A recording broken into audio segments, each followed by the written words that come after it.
Joanne Otto, Head of Communications at the Cape Winelands District Municipality, joins us now for more. Very good evening to you, and thank you so much for joining us. Can you just confirm to us that the fires in Breeda Valley and Witzenberg are still ongoing?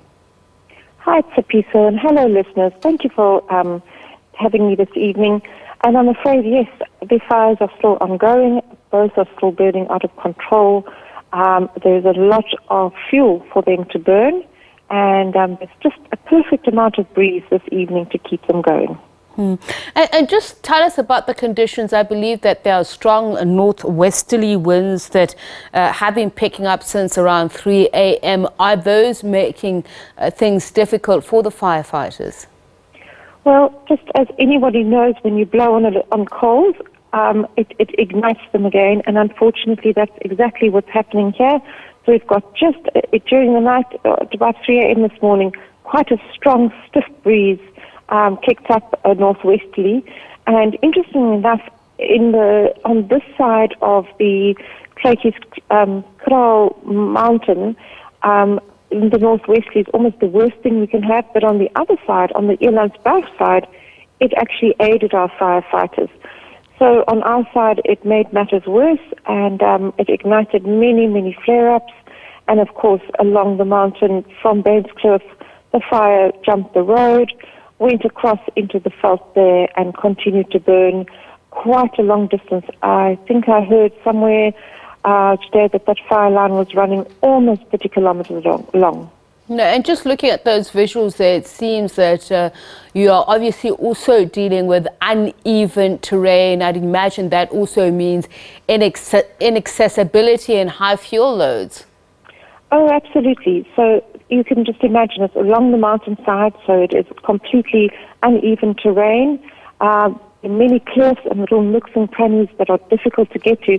And even if one were to use water bombing, it's the vegetation in a particular area may be too thick for the water from the bomb to actually get through onto the ground or into the undergrowth where the fire is actually running. So it's the combination of wind, inaccessibility, uneven terrain, and then the high fuel load by a lot of the time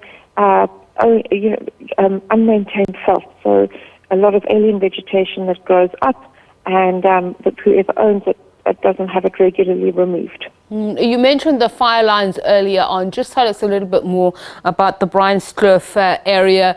What is the situation there? So Bainskloof burned all around Steenbok Park, and there we managed to last night protect a number of homes. And it continued to burn, and then at a narrow gorge jumped the road and went over to the Slanghoek side. And that today just spread really, really quickly across the mountains. And firefighting crew and ground crews were really focused on trying to keep that fire up into the mountainous areas. And as you earlier commented about the Renosterbos, it almost doesn't mind burning every 12 to 15 years. So it's an aged sort of indigenous field. But the problem is what comes before that. So trying to keep that fire line up into the mountain to avoid it from coming down where there is a lot more fuel load from alien vegetation or mixed vegetation.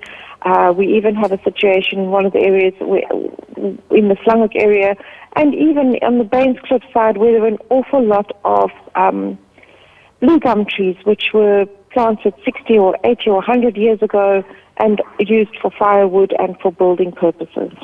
And just wondering about the capacity that you have. You're talking about the fire suppression and the burnout operations. How difficult is that in terms of the staff capacity that you have, and what is involved in that? So we have at the moment, it's grown a little bit this afternoon, about 160 basically boots on the ground, over 18 vehicles. And it's not really so much the capacity of people. We've had 5 helicopters doing a water bombing.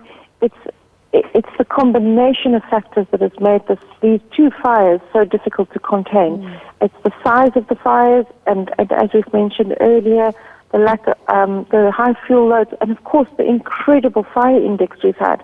So it's been well over 35 degrees for most of the week. I think today was the first day since Monday that we've had only 32 degrees, and that impacts on fire, on the heat of the actual felt, which makes it difficult to beat a fire down, to keep the ground wet. As you all know, if you drop some water onto a hot pan, it evaporates immediately, and that's sort of almost what's happening when our ground is so very, very dry and very, very hot.